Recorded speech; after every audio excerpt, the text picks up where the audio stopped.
स्वागत है। जैसा कि आप लोगों को पता है कि हम लोग डेली 100 सीरीज़ लेकर चल रहे हैं और डेली 100 सीरीज़ में आपको 100 प्रश्न कराए जाते हैं। आशा करते हैं कि आप ईमानदारी से इसे कर रहे होंगे। यदि आप पढ़ के करते हैं तो ज़्यादा बेनिफिट होगा।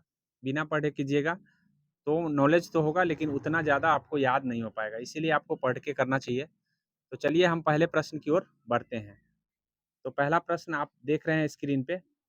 पहला प्रश्न कह रहा है कि लेब्राडोर किस प्रकार का जलधारा है? लेब्राडोर जो है जलधारा पूछा है कि कैसा जलधारा है? तो दिया है ठंडी जलधारा है, गर्म जलधारा है, शांत जलधारा है या गतिमान जलधारा है। कोई बात नहीं। तो कहने का अर्थ ये है कि ये जो जलधारा है, ये आपका ठंडी जलधारा है। अगर आपने ठंडी जलधारा लगाया है, तो सही है। लेब्राडोर एक ज यही गर्म जलधारा आपको ध्यान रखना है, गल्फ स्ट्रीम एक आता है, जो एक गर्म जलधारा होता है। इस बातों को ध्यान रखेंगे। तो इसका राइट आंसर ए हो जाएगा। ए लगाए हैं तो सही है। अगले प्रश्न की ओर बढ़ते हैं और नेक्स्ट प्रश्न देखिए। नेक्स्ट प्रश्न आपका है, चीन का राष्ट्रीय खेल क्या है? तो चीन का राष्ट्रीय खेल आपसे पूछा है, फुटबॉल है, क्रिकेट है, टेबल टेनिस है, शतरंज है।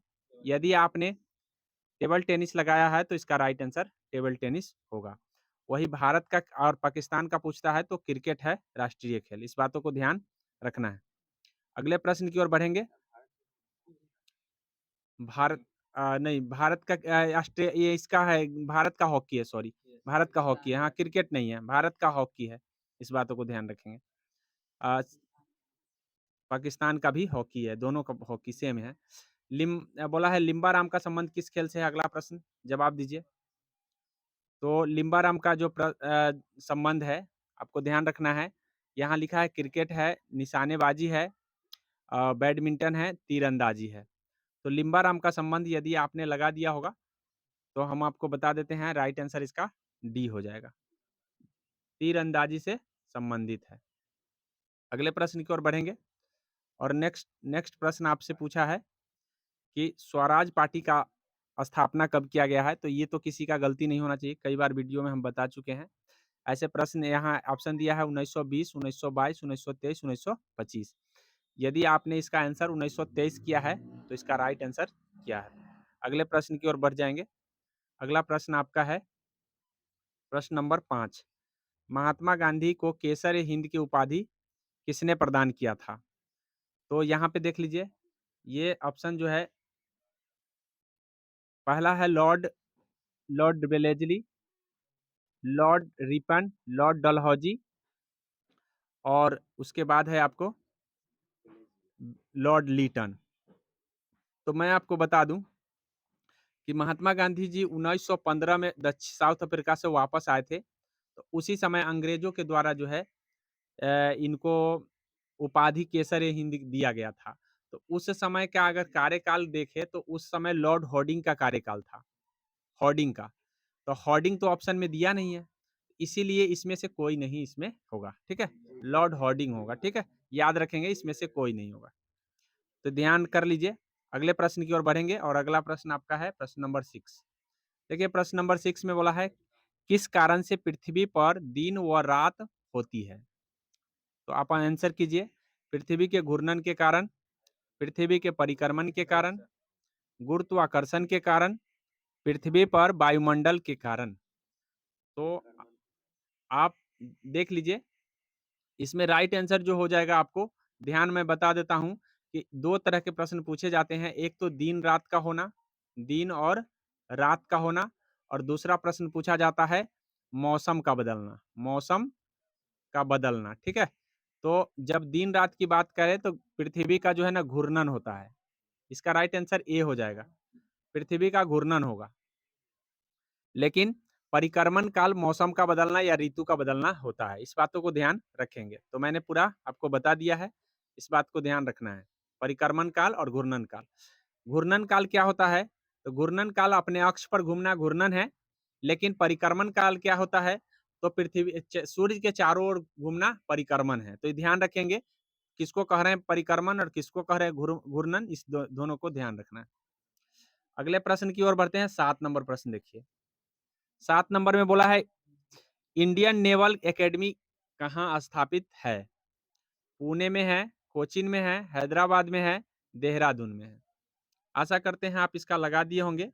यदि आपने देहरादून लगाया तो गलत लगा दिया, हैदराबाद लगाया तब भी गलत, कोचीन लगाया तब भी गलत। इसका राइट आंसर जो हो जाएगा पुणे में है। सॉरी, नेवल अकेडमी पुणे में नहीं है, केरल में है। केरल तो यहाँ पे कोचीन में होना चाहिए, केरल होगा सॉरी। इसको ध्यान रखेंगे, केरल में है तो केरल यहाँ ये हो जाएगा आपका कोचीन। राइट आंसर कोचीन हो जाएगा, इसको थोड़ा करेक्ट कर लीजिए। इसका राइट आंसर कोचीन होगा, ठीक है? केरल में नेवल अकेडमी है। इस तरह से आपका अगला प्रश्न की ओर बढ़ेंगे और नेक्स्ट प्रश्न है आपका नेट वेस्ट ट्रॉफी का संबंध किससे है? 8 नंबर प्रश्न देखिए और नेट वेट ट्रॉफी का संबंध पूछा है जो किससे है? तो नेट वेट ट्रॉफी आपको ध्यान रखना है। ऑप्शन दिया है फुटबॉल, टेनिस, क्रिकेट, हॉकी। ये ट्रॉफी किस खेल से संबंधित है? तो ध्यान रखेंगे ये ट्रॉफी जो है आपका क्रिकेट से संबंधित है। इसका राइट आंसर नेट वेस्ट जो है ना ट्रॉफी क्रिकेट से है संबंधित, ठीक है? अगले प्रश्न की ओर बढ़ेंगे और नेक्स्ट प्रश्न आपका 9 है। 9 प्रश्न में देखिए सामवेद का उपवेद कौन है? तो सभी वेद 4 वेद हैं जिनके सभी के अपने-अपने उपवेद हैं। इसमें ऑप्शन आपको लगाना है आयुर्वेद है, धनुर्वेद है, गंधर्व वेद है, शिल्प वेद है। तो आशा करते हैं आप इसका लगा दिए होंगे। बात कर ले हम शिल्प वेद के तो ये अथर्ववेद का उपवेद है। बात कर ले गंधर्व वेद का तो ये है आपको यजुर्वेद का है, ये अथर्ववेद का है और धनुर्वेद जो है सॉरी गंधर्व वेद सामवेद का है। सामवेद का है और य धनुर्वेद जो है ना यजुर्वेद का है और आयुर्वेद जो है ना ये ऋग्वेद का है। तो आपको सभी वेद का मैंने बता दिया है। इसका राइट आंसर कौन होना चाहिए आपको पता चल गया होगा। ठीक है? इसका राइट गंधर्व वेद हो जाएगा। अगला प्रश्न की ओर बढ़ते हैं और नेक्स्ट प्रश्न देखिए 10 है। 10 में बोला है कि अजमेर की स्थापना किसने की थी? पहला ऑप्शन दिया है अजयपाल, दूसरा दिया है सुरेंद्रपाल, तीसरा दिया है धर्मपाल और चौथा दिया है इनमें से कोई नहीं। तो चूँकि अजमेर की स्थापना अजमेर की स्थापना अजय राज चौहान किया था। तो पाल नहीं है इसमें कोई, ये अजय राज चौहान है तो इसमें से कोई नहीं हो जाएगा, ठीक है? अजय राज चौहान के द्वारा किया गया था। तो इस तरह से ध्यान रखेंगे इसमें से कोई नहीं होगा। डी इसका राइट आंसर हो जाएगा। यदि आपने डी लगाया है तो सही है नहीं तो गलत हो गया। अगले प्रश्न की ओर बढ़ेंगे और नेक्स्ट प्रश्न देखिए। नेक्स्ट प्रश्न है आपका निम्नलिखित में कौन से अर्ध विकसित बच्चा को जन्म देता है? तो सबको पता है कि आधा विकसित बच्चा का जन्म कौन दे रहा है, ठीक है? पहला ऑप्शन दिया है कीवी, दूसरा चूहा, कंगारू, बकरी। तो इसके राइट आंसर जो हो जाएँगे आपको कंगारू आधा विकसित बच्चा को जन्म देता है। क्योंकि वो आधा जो है ना उसके पास एक थैला होता है, जो आधा जन्म ले लेता है तो उसके बाद थैला में लेके वो बच्चे को घूमता है। तो इस तरह से ध्यान रखेंगे आधा विकसित बच्चे को जन्म देने वाला कंगारू है। अगले प्रश्न की ओर बढ़ेंगे और नेक्स्ट प्रश्न आप देख लीजिए 12 है। तुगलक वंश का अंतिम शासक कौन था? तो जब हम आपको पढ़ाए थे सल्तनत काल तो उस समय बताए थे कि तुगलक वंश का अंतिम शासक कौन है? ऑप्शन दिया हुआ है नसरुद्दीन मोहम्मद शाह, सिकंदर शाह, नसरुद्दीन महमूद महमूद और उसके बाद है फिरोज शाह तुगलक। इसमें से थोड़ा-सा कन्फ्यूजन आपको बन सकता है लेकिन ध्यान रखें कौन होगा ये ध्यान रख बताइए। तो नसरुद्दीन मोहम्मद शाह जो है नसरुद्दीन मोहम्मद शाह इसके राइट आंसर होंगे, ठीक है? मोहम्मद शाह नसरुद्दीन मोहम्मद शाह हो गया। तो इसका राइट आंसर हो जाएगा ए। अगले प्रश्न की ओर बढ़ेंगे और अगला प्रश्न है संगमरमर का सूत्र आसान सा सवाल है, आसानी से जवाब दे भी दिए होंगे, ठीक है? CaCO3 है, CaOH है, उसके बाद CaCH2 उसके बाद है CaCO CO2 इसका राइट आंसर संगमरमर का होता है, ठीक है? अगले प्रश्न की ओर बढ़ेंगे अब। अगला प्रश्न हुँ, CaCO3 ए हो जाएगा इसका राइट आंसर। अगले प्रश्न की ओर बढ़ेंगे और नेक्स्ट प्रश्न आप देखिए कार्ल मार्क्स किस देश से संबंधित है? फ्रांस से, जर्मनी से, यूनान से, कनाडा से। यदि आपने जवाब जर्मनी को चुना है तो एकदम आपका राइट आंसर है। राइट आंसर है जर्मनी सही है। उसके बाद अगला प्रश्न आपसे है सैयद वंश के संस्थापक किसे माना जाता है? सल्तनत काल के बताते समय हम आपको ये भी बताए थे सैयद वंश के संस्थापक यदि आपने सल्तनत काल अच्छे से पढ़ा होगा आसानी से जवाब दे दिए होंगे। खिज्र खां दिया है पहला ऑप्शन, दूसरा बहलोल लोदी दिया है, अलबुर्क अलबुर्क दिया है और मुबारक शाह दिया है। तो सैयद वंश के जो संस्थापक है वो खिज्र खां है। इस बातों को ध्यान रखेंगे। और लास्ट शासक आपसे पूछेगा तो मुबारक शाह है। अगले प्रश्न की ओर बढ़ेंगे और अगला प्रश्न आप देखिए, वर्तमान समय में सर्वोच्च न्यायालय के अंतर्गत कुल कितनी न्यायाधीश कार्य करते हैं? तो बताइए कि इसमें कौन हो जाएगा? ऑप्शन पहला ऑप्शन दिया है 24, 26, 28, 34। फिलहाल का पूछा है, तो आप यदि 34 चुने हैं तो एकदम सही है। 34 अभी वर्तमान में काम कर रहे हैं, जिसमें 33 अन्य न्यायाधीश है प्लस 1 मुख्य न्यायाधीश होते हैं वर्तमान समय में। जब शुरू हुआ था पहली बार संविधान, तो उस समय 7 प्लस 1 का था। अभी वर्तमान में 33 प्लस 1 चल रहे हैं। अगले प्रश्न की ओर बढ़ेंगे। अगला है, सबसे अधिक मात्रा में विटामिन किसमें होता है? आंवला दिया है, गाजर दिया है, सोयाबीन दिया है, पपीता दिया है। तो यदि आपने आंवला चुना है तो गलत है। गाजर राइट आंसर इसका होगा। गाजर में सबसे ज़्यादा विटामिन ए पाया जाता है और विटामिन सी आंवला में पाया जाता है, इसलिए ध्यान रखेंगे। यहाँ पे थोड़ा-सा कन्फ्यूजन का विषय था। आप इस बात को ध्यान रखेंगे और विटामिन ए की कमी से रतौंधी हो जाता है, इस बातों को ध्यान रखेंगे। अगले प्रश्न की ओर बढ़ेंगे और नेक्स्ट प्रश्न आपका है, किसी भी तारे में किसकी मात्रा सबसे अधिक होता है? बड़ी ही फैक्चुअल सवाल है ये। तारा में किसकी मात्रा अधिक होता है? हीलियम की, ऑक्सीजन की, हाइड्रोजन की और नाइट्रोजन की। आपको ध्यान रखना है, सूर्य में हाइड्रोजन और प्लस हीलियम है। यही 2 तत्व है सूर्य में। तो आपको ध्यान रखना है कि सबसे ज़्यादा अगर पूछा जाए तो हाइड्रोजन होगा। तो हाइड्रोजन सबसे अधिक मात्रा में है और दूसरे नंबर पर हीलियम है। ठीक है? तो तारा, सूर्य भी एक तारा है, तो तारा में पूछा है तो हाइड्रोजन इसका राइट आंसर हो जाए। सूर्य एक तारा ही है। आगे बढ़ेंगे, अगला प्रश्न की ओर बढ़ेंगे। भारतीय राष्ट्रीय कांग्रेस के सबसे कम उम्र के अध्यक्ष पूछा है। यदि आपने वीडियो अच्छे से देखा होगा तो इसका भी जवाब आप आसानी से ढूँढ लिए होंगे। पहला ऑप्शन दिया है अबुल कलाम आज़ाद, दूसरा दिया है पंडित जवाहरलाल नेहरू, तीसरा बाल गंगाधर तिलक और चौथा नेताजी सुभाष चंद्र बोस। तो इसका राइट आंसर हो जाएगा अबुल कलाम आज़ाद। इसके राइट आंसर होंगे सबसे ज़्यादा कम उम्र में, सबसे कम उम्र में यही 1900 जब 1922 में जब अधिवेशन हुआ था तो हम बताए थे कि सबसे कम उम्र में बनने वाले यही व्यक्ति है अध्यक्ष अबुल कलाम, और सबसे ज्यादा दिन भी रहने वाले यही व्यक्ति है। 1940 से 45 तक अध्यक्ष रहे हैं, तो इतना बात आपको ध्यान रखना है।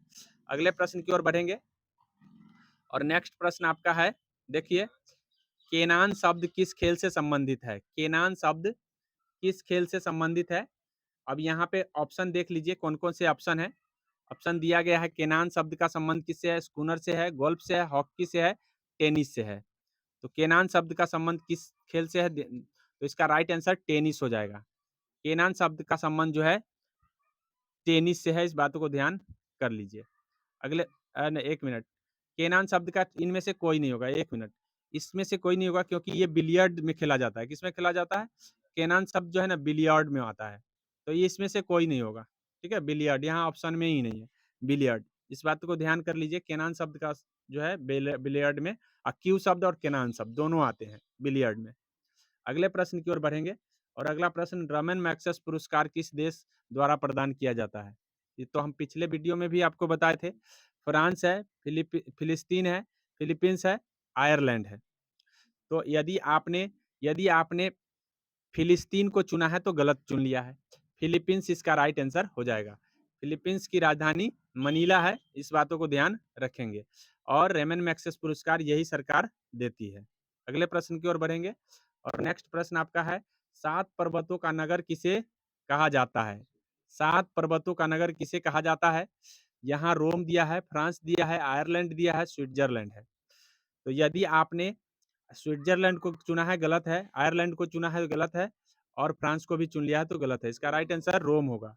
और रोम इटली की राजधानी है और उसे 7 पर्वतों का नगर भी कहा जाता है। अगले प्रश्न की ओर बढ़ेंगे और अगला प्रश्न आप देखिए, दूध में मक्खन निकालने पर उसका घनत्व पर क्या प्रभाव पड़ेगा? दूध में मक्खन निकालेंगे तो क्या प्रभाव पड़ेगा? घनत्व घट जाएगा, घनत्व बढ़ जाएगा, दोनों घटेगा भी और बढ़ेगा, इनमें से कोई नहीं। तो आशा करते हैं आप जवाब दे दिए होंगे। इसका जवाब होगा घनत्व बढ़ जाता है। इस बातों को ध्यान रखेंगे।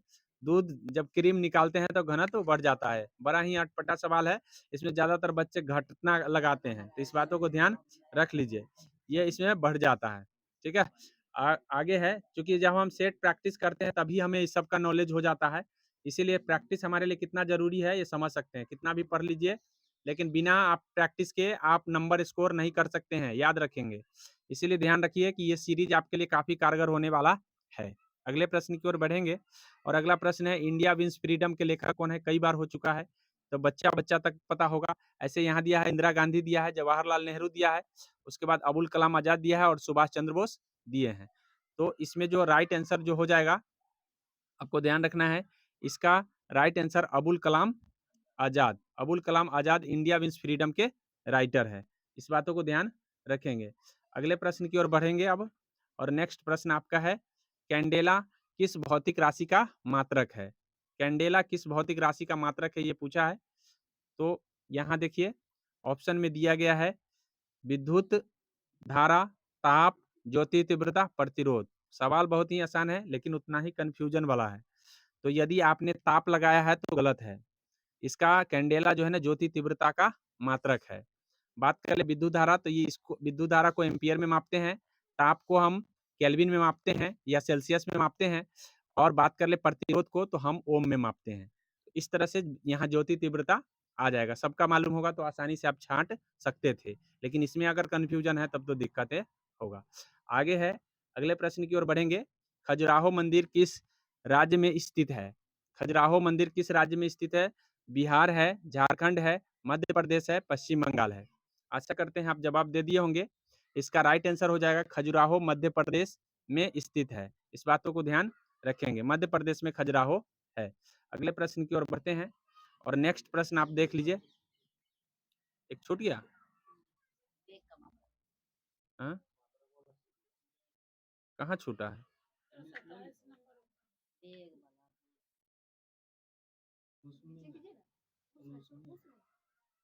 अच्छा, यहाँ पे। अच्छा चलिए यहाँ। चलिए अब प्रश्न नंबर 27 है। 27 में देखिए, 27 में बोला है कि वेग का ऐसा मात्रक क्या है? केजी प्रति metre square, KG metre square प्रति सेकंड क्यूब, मीटर प्रति सेकंड स्क्वायर या मीटर प्रति सेकंड। कौन सा है वेग का मात्रक? सवाल आसान है, लेकिन कंफ्यूजन का विषय है। तो याद रखेंगे, यदि आपने इसका सी चुना है तो गलत चुन लिया है। इसका राइट आंसर डी होगा। वेग को हम मीटर प्रति सेकंड में मापते हैं, और हम मीटर प्रति सेकंड स्क्वायर में त्वरण को मापते हैं। ये दोनों को थोड़ा-सा आप ध्यान कर लेंगे, ठीक है? तो इस तरह से हमको सेट जब हम बनाते हैं तभी हमको समझ में आता है, ऐसे नहीं समझ में आएगा। पहला प्रश्न चूँकि 28 वहाँ पे जो दिया है, वो 28 नंबर यहाँ इसको काउंट कर लीजिएगा। यहाँ पे थोड़ा-सा मिस्टेक हुआ है, ठीक है? ये नहीं होगा, इसका ऑप्शन नहीं दिया गया है, ऑप्शन यहाँ पे इसका दिया गया है, ठीक है? तो ये 28 नंबर सवाल है, आप इसको बताइए। 7 ताल झील भारत के किस राज्य में स्थित है? तो जो 7 ताल झील जो है ना, भारत के किस राज्य में है, ये पूछा गया है। आप जवाब दीजिए। पंजाब है, उत्तराखंड है, हिमाचल प्रदेश है और जम्मू कश्मीर है। तो जितना भी ताल वाला आएगा आपको उत्तराखंड लगा देना है, ठीक है? ताल वाला आएगा उत्तराखंड लगा देना है बस, 7 ताल वहीं उत्तराखंड में है, ठीक है? अगले प्रश्न की ओर बढ़ेंगे, और अगला प्रश्न, किस आयोग का संबंध केंद्र राज्य संबंध से है? तो देखिए, ऑप्शन में दिया गया है केंद्र राज्य संबंध से किसका है? ऑप्शन में आपका दिया गया है फूकन आयोग, जैन आयोग, सरकरिया आयोग, ठक्कर आयोग। तो केंद्र राज्य संबंध सबको पता होगा, कई बार हो चुका है केंद्र राज्य संबंध। यदि आपने फूकन आयोग चुना है तो गलत है, ये भ्रष्टाचार से है।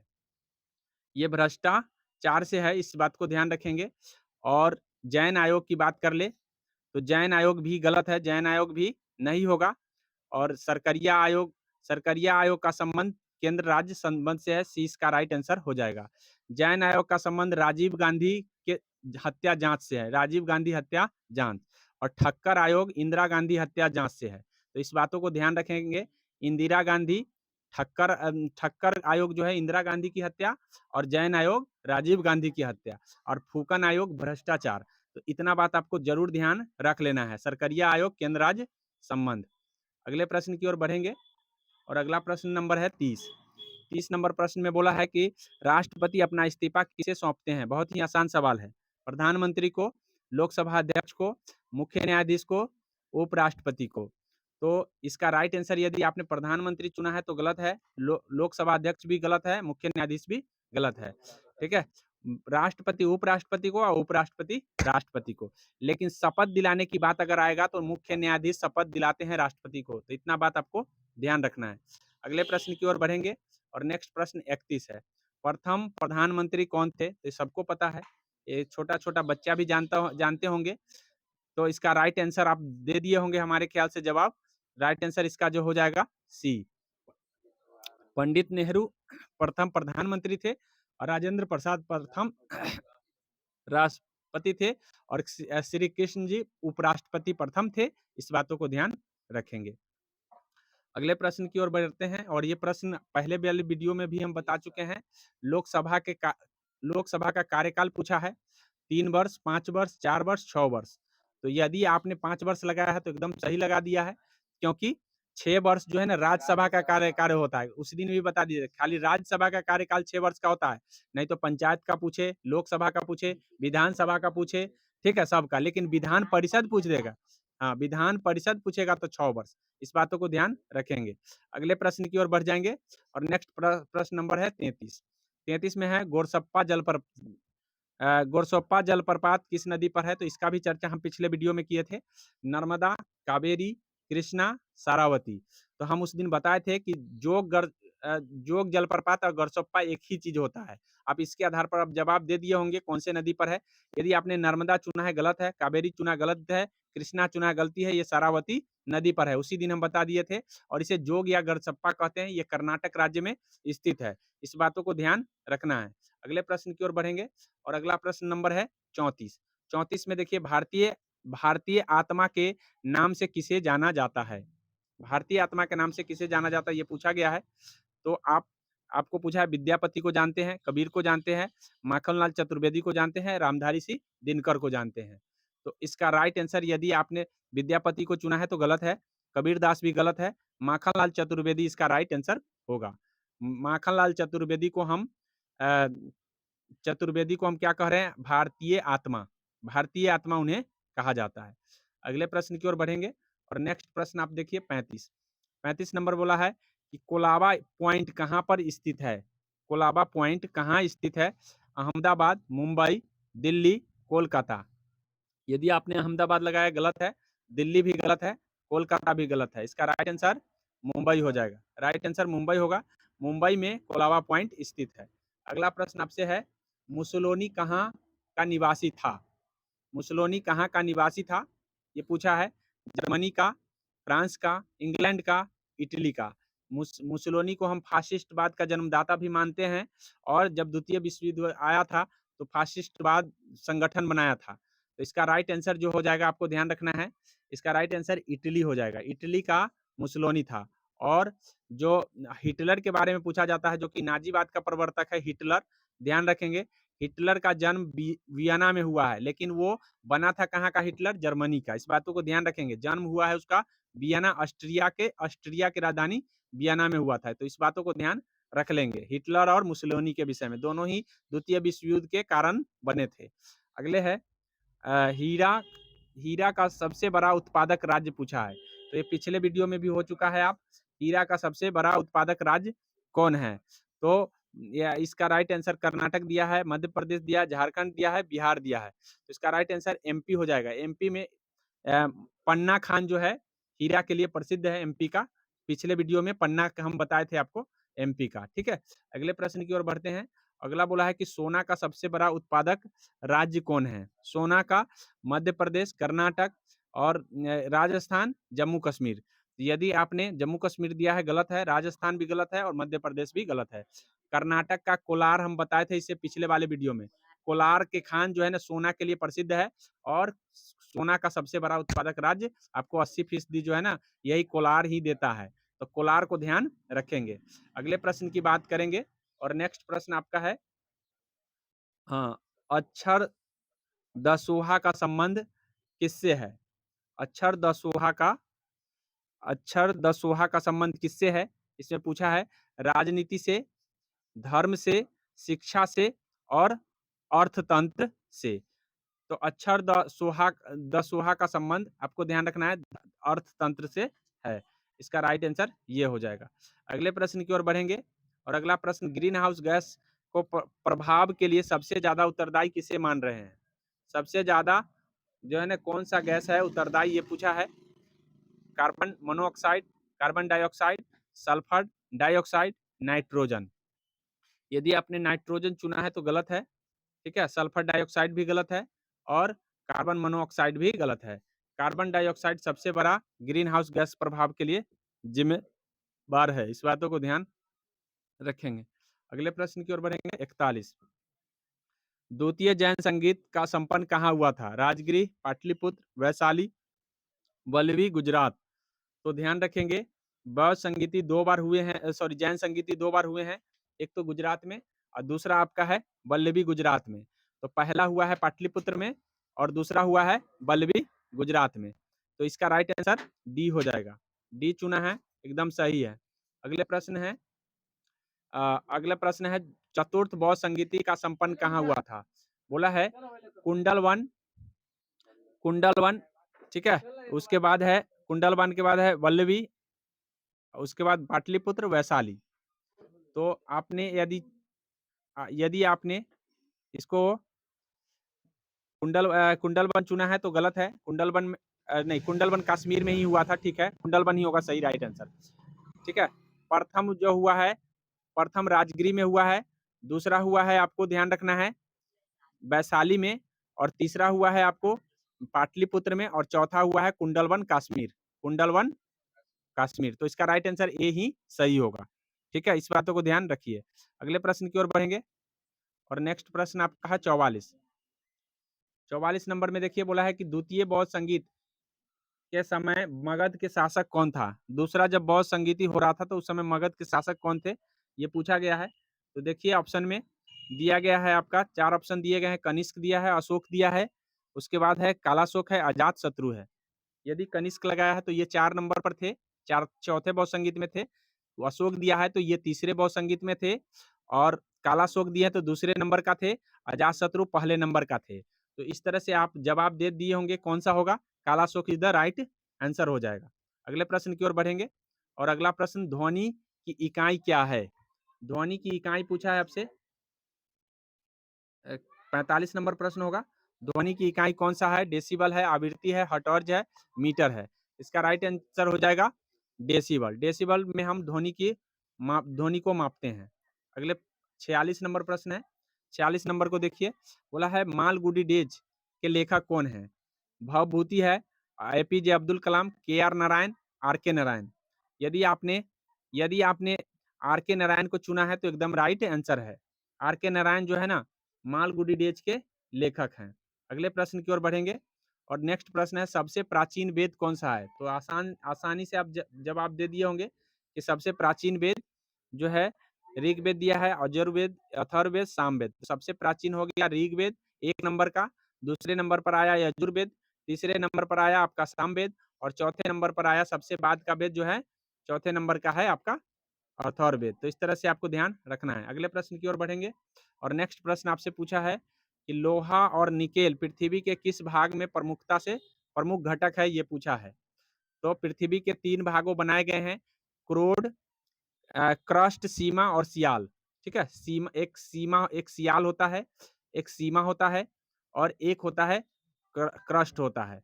तो इसमें बोला है कि कौन भाग में सबसे ज्यादा लोहा होता है? तो क्रस्ट में ही सबसे ज्यादा होता है। इस बातों को ध्यान रखेंगे। अगले प्रश्न की ओर बढ़ेंगे। यहाँ इसको हम नीफे के नाम से भी जानते हैं। अगला प्रश्न देखिए। अगला प्रश्न में बोला है कि चंपारण सत्याग्रह कब हुआ था? आसान सा सवाल है। 1914, 1915, 1917, 1920। तो देख लीजिए इसमें राइट आंसर जो हो जाएगा 1915। यदि आपने जवाब दिया है तो गलत है। क्योंकि 1917 में महात्मा गांधी जी के द्वारा चंपारण सत्याग्रह किए गए थे। ठीक है, चंपारण सत्याग्रह। अगले प्रश्न की ओर बढ़ेंगे, प्रश्न नंबर 50 है। 50 में बोला है कि संपूर्ण क्रांति के नेतृत्व किसने किया था? विनोबा भावे, जवाहरलाल नेहरू, जयप्रकाश नारायण, महात्मा गांधी। कल ही पढ़ाए हैं हम आप लोगों को, जेपी जी के द्वारा संपूर्ण क्रांति दिया गया था। जेपी जी के द्वारा संपूर्ण क्रांति का नारा दिए गए थे। अगले प्रश्न की ओर बढ़ेंगे और अगला प्रश्न आपका है, बिंदुसार का संबंध किस राजवंश से है? यदि आपने मौर्य वंश पढ़ा होगा तो बिंदुसार का नाम जरूर पढ़ा होगा। ठीक है, पहले आया मौर्य, चंद्रगुप्त मौर्य, उसका बेटा बिंदुसार है। तो बिंदुसार और एक बिंबिसार आता है, याद रखिएगा। बिंबिसार अलग है और बिंदुसार अलग है। बिंबिसार का संबंध जो है आपको ध्यान रखना है, हर्यक वंश से है, लेकिन बिंदुसार जैसे ही कहेगा आपको मौर्य वंश हो जाएगा, क्योंकि चंद्रगुप्त मौर्य का बेटा बिंदुसार, उसका बेटा अशोक हुआ। इस बातों को ध्यान रखेंगे। अगले प्रश्न की ओर बढ़ते हैं और नेक्स्ट प्रश्न है आपका, कुषाण कुषाण वंश के, बोला है कि कुषाण वंश के प्रसिद्ध शासक कौन थे? भीम कटफिशिस, कुजुल कटफिशिस, हर्षवर्धन, कनिष्क। तो याद रखेंगे, यहाँ पे आपसे ये नहीं पूछा है कि कुषाण वंश के संस्थापक कौन है। संस्थापक पूछता तो आपको कुजुल कटफिशिस हो जाता, लेकिन यहाँ पे पूछा है प्रसिद्ध शासक कौन थे, तो कनिष्क। जो याद रखेंगे, कुषाण के सबसे प्रसिद्ध शासक कनिष्क थे। इस बातों को ध्यान रखेंगे। अगले प्रश्न है, द्वितीय विश्व युद्ध के समय भारत में कौन आंदोलन चलाया गया था? तो द्वितीय विश्व युद्ध के असहयोग आंदोलन, सविनय अवज्ञा आंदोलन, भारत छोड़ो आंदोलन, चंपारण। तो द्वितीय विश्व युद्ध 1939 से लेकर 45 तक चला था। तो इस बीच में आपको ध्यान रखना है, भारत छोड़ो ही आंदोलन आएगा 1942 का। 1942 में तो भारत छोड़ो आंदोलन इसका राइट आंसर हो जाएगा। अगले प्रश्न की ओर बढ़ेंगे और नेक्स्ट प्रश्न है आपका 54। 54 में देखिए, रॉकेट किस सिद्धांत पर कार्य करता है? रॉकेट किस सिद्धांत पर कार्य करता है, ये बोला है। ऑप्शन दिया है, संवेग संरक्षण सिद्धांत, जड़त्व सिद्धांत, या आपको ध्यान रखना है गतिक सिद्धांत दिया है, या गुरुत्वाकर्षण सिद्धांत। तो जो आपको ध्यान रखना है कि न्यूटन के थर्ड लॉ के हिसाब से जो है ना, क्रिया का प्रतिक्रिया नियम, जैसे एक तरफ से गैस छोड़ता रहता है, जिसके कारण एक तरफ बढ़ाता रहता है रॉकेट को, इधर गैस छोड़ा, इसके बल से ये आगे उन्हें बढ़ता रहता है। तो इस तरह से आप ये गतिकी सिद्धांत कह सकते हैं। हालांकि यहाँ रैखिक सिद्धांत होता, रैखिक संरक्षण सिद्धांत, तो हम कह सकते हैं, लेकिन रैखिक संवेग संरक्षण सिद्धांत नहीं दिया है, इसलिए गति के सिद्धांत यहाँ पे राइट आंसर हो जाएगा। अगले प्रश्न की ओर बढ़ेंगे और अगला प्रश्न देखिए, रेबीज टीका का खोज बोला है किसने किया है? Charles Darwin, Hargovind Khorana, Lamarck, Louis Pasteur. यदि आपने चार्ल्स डार्विन लिखा है तो गलत है, हरगोविंद खुराना भी नहीं होगा, लेमार्क भी नहीं होगा। लुई पाश्चर ने रेबीज टीका की खोज किया था। अगले प्रश्न की ओर बढ़ेंगे और नेक्स्ट प्रश्न आपका है प्रश्न नंबर 56। प्रश्न नंबर 56 में बोला है कि सबसे लंबी समुद्र तटीय रेखा किस राज्य का है? तो तमिलनाडु दिया है, केरल दिया है, गुजरात दिया है, आंध्र प्रदेश दिया है। तो यहाँ पे इसका राइट आंसर जो है, सबसे लंबा तटीय रेखा गुजरात का है। इस बातों को ध्यान कर लीजिए।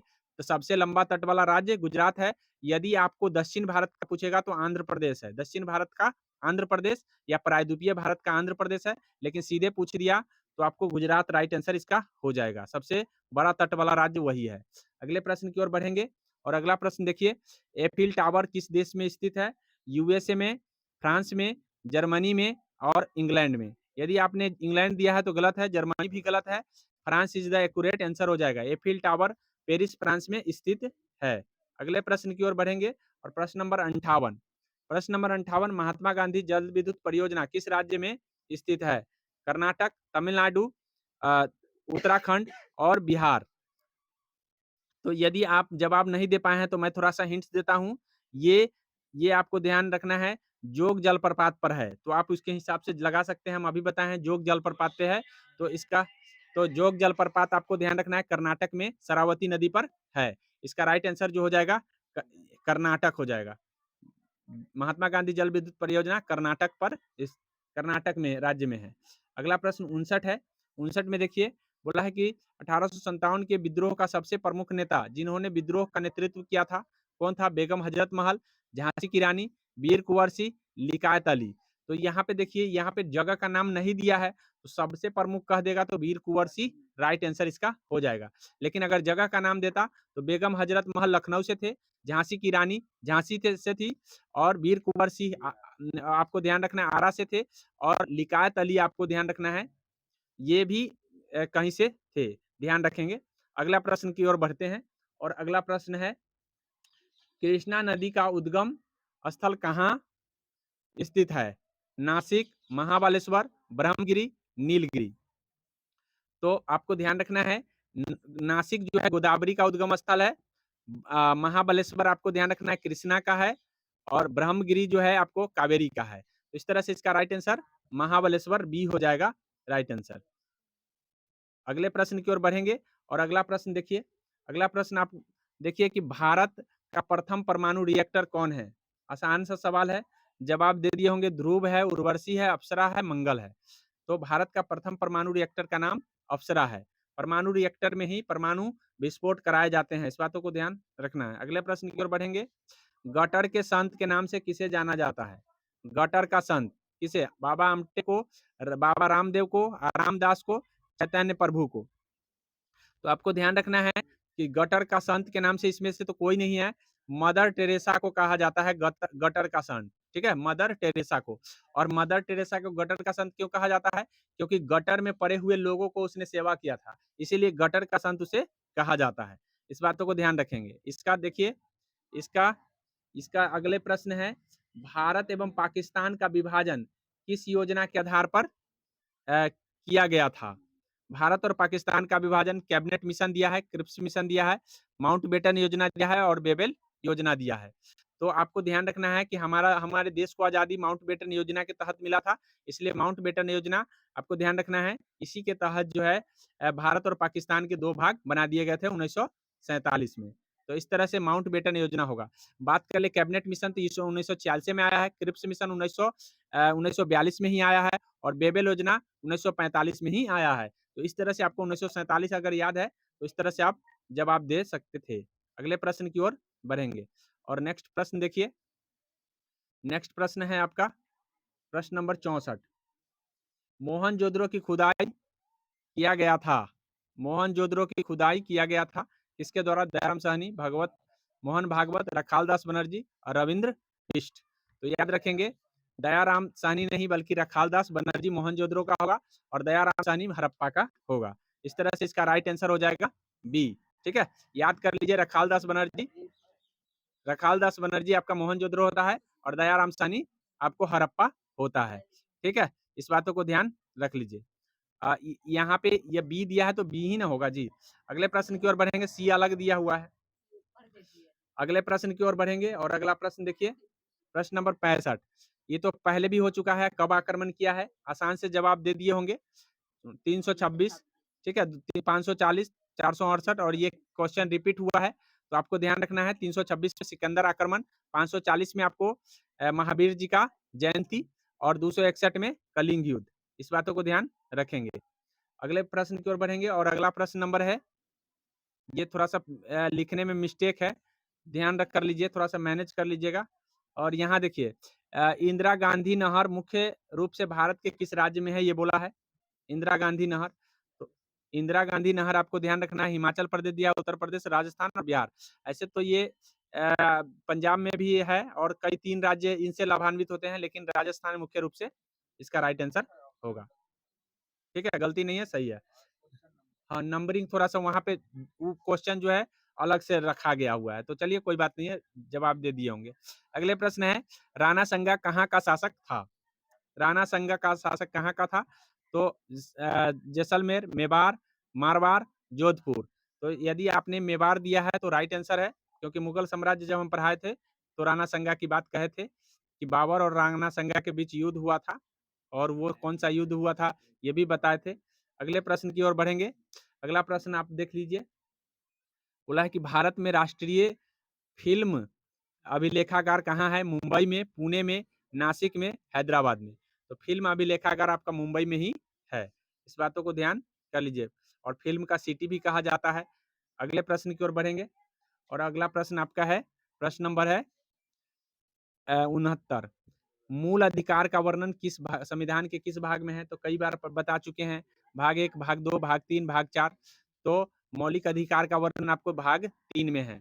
भाग 2 में नागरिकता है, भाग 2 में नागरिकता है, भाग 3 में मूल अधिकार है और भाग 4 में मौलिक कर्तव्य है। इस बातों को ध्यान रखेंगे। अगले प्रश्न की ओर बढ़ेंगे 70। 70 नंबर प्रश्न में देखिए, बोला है कि भारत में किस मिट्टी की विस्तार सबसे ज़्यादा है? तो सबको पता है काली, जलोढ़, लाल, लेटेराइट।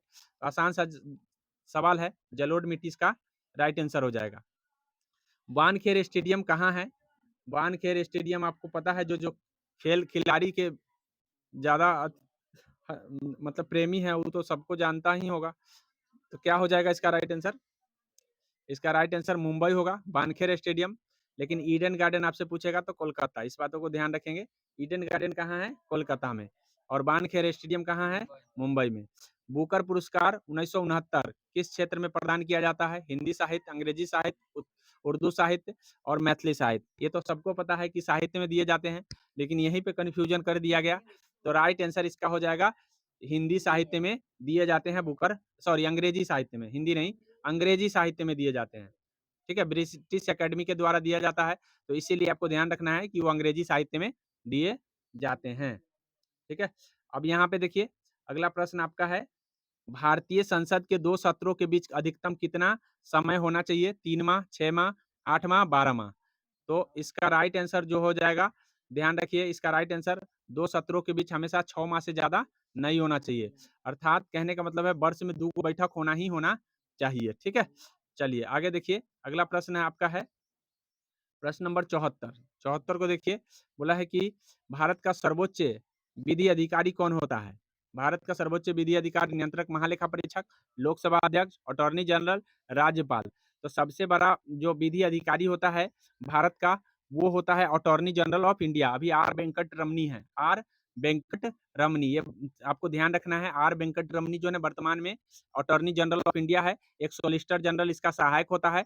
सोलिसिटर जनरल अभी तुषार मेहता है, इस बातों को ध्यान रख लेंगे। और लोकसभा अध्यक्ष जो है ना आपको ओम बिरला है। और नियंत्रक महालेखा परीक्षक जो जिसको हम कैग कहते हैं, तो कैग अपना रिपोर्ट जो है ना पेश करता है राष्ट्रपति के समक्ष समक्ष। तो इस बातों को ध्यान रखना है। राज्यपाल का काम क्या है? राज्य में करना है, तो इस बातों को ध्यान रखेंगे।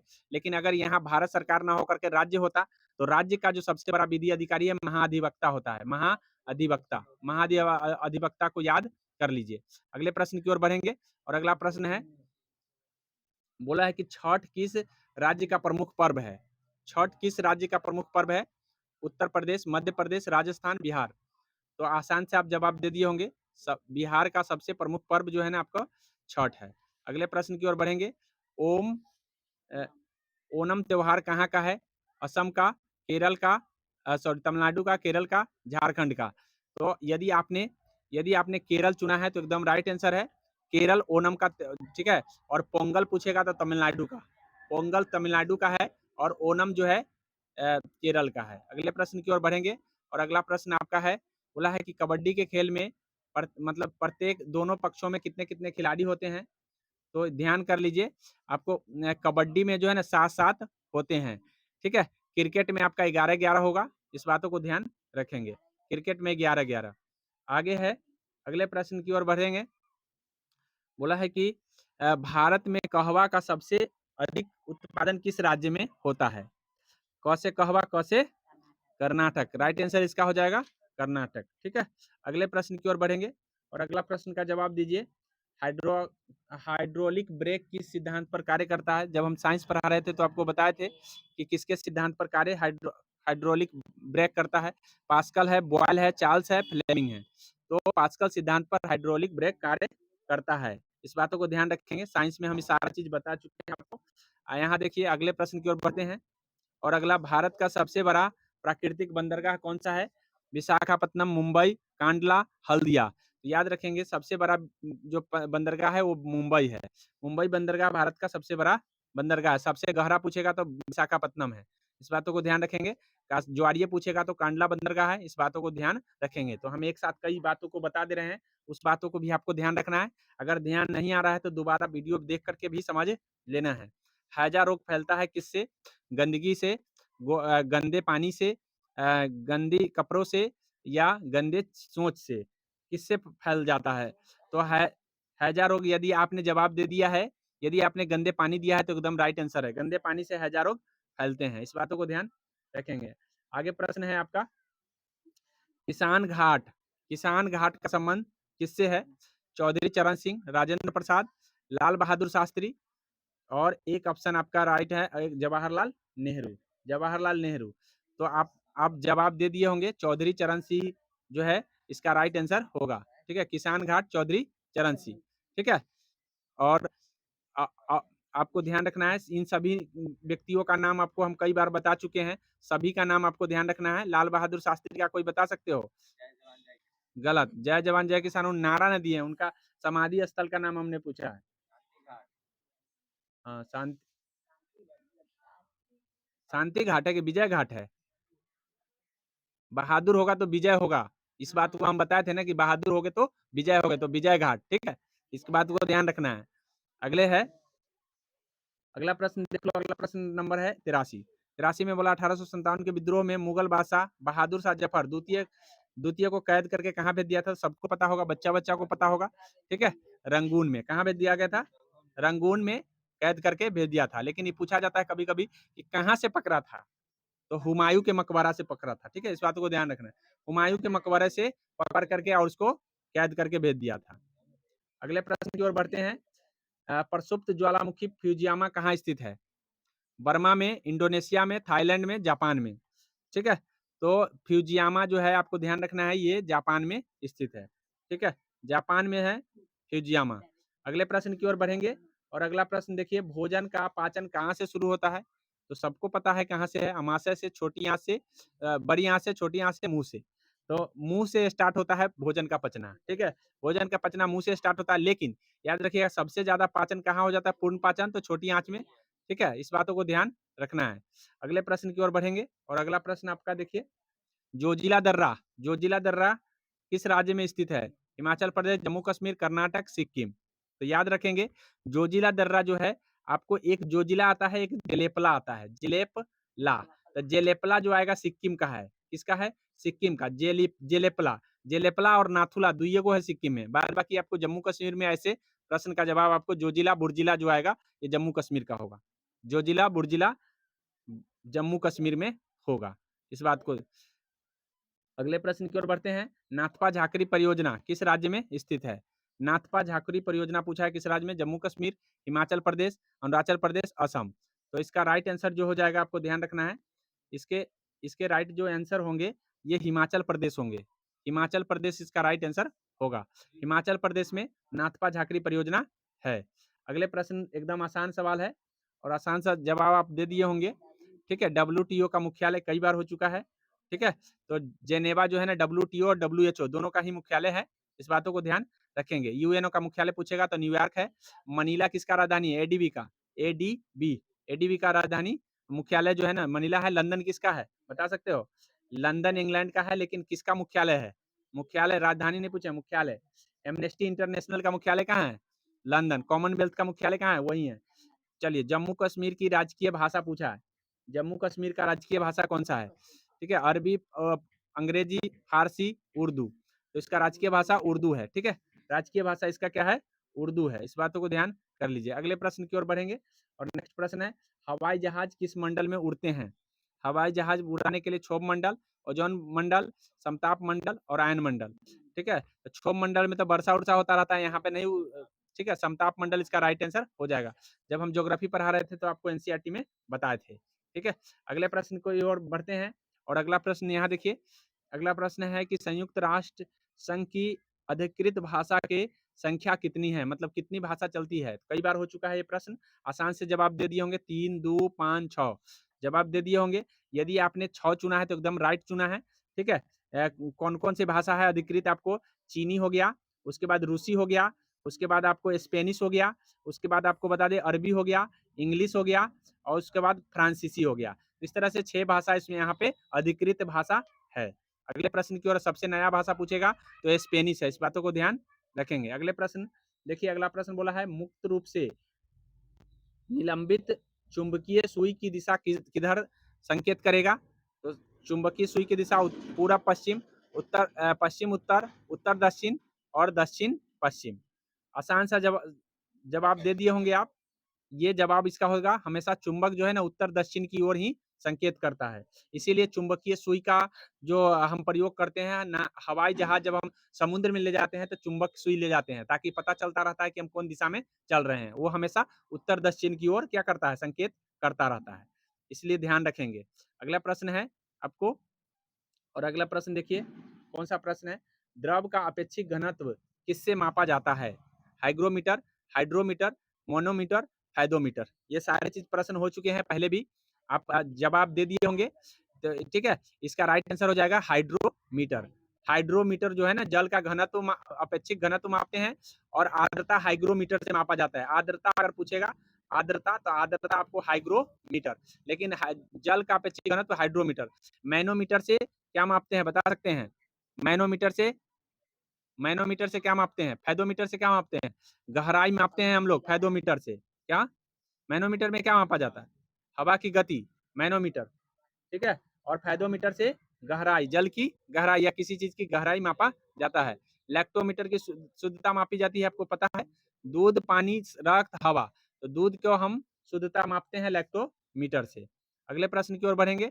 कोणार्क मंदिर का निर्माण कौन करवाया था? कोणार्क मंदिर राजा राज प्रथम, महाराणा कुंभा, राजा राज सुलेमान, या नरसिंहदेव परमन। तो याद रखेंगे, कोणार्क मंदिर का निर्माण नरसिंहदेव प्रथम करवाया था, और राज प्रथम जो है आपको तंजौर शासक थे। इस बातों को ध्यान रखेंगे। अगला प्रश्न है, विश्व जल दिवस आपको पता होना चाहिए, ठीक है। 22 मार्च, 21 जून, 22 अप्रैल। बच्चा को कंफ्यूजन 22 और 22 वाला में होगा, तो याद रखें 22 मार्च को हम लोग जल दिवस मनाते हैं, और 22 अप्रैल को पृथ्वी दिवस मनाते हैं। इस बातों को ध्यान रखेंगे। अगला प्रश्न देखिए, डॉपलर प्रभाव किससे संबंधित है? डॉपलर प्रभाव किससे संबंधित है? ध्वनि से, हवा से, ताप से, वायु दाब से। तो यदि आपने दिया है हवा से तो गलत है, ताप से दिया है गलती है, वायु दाब से दिया है गलत है। डॉपलर प्रभाव ध्वनि से संबंधित है। इस बातों को ध्यान कर लीजिए। अगले प्रश्न की ओर बढ़ते हैं, और बोला है हनुमंत राव सिफारिश किससे संबंधित है? हनुमंत राव सिफारिश किससे है? तो ये जो थे एक अर्थशास्त्री थे और कृषि सलाहकार भी थे।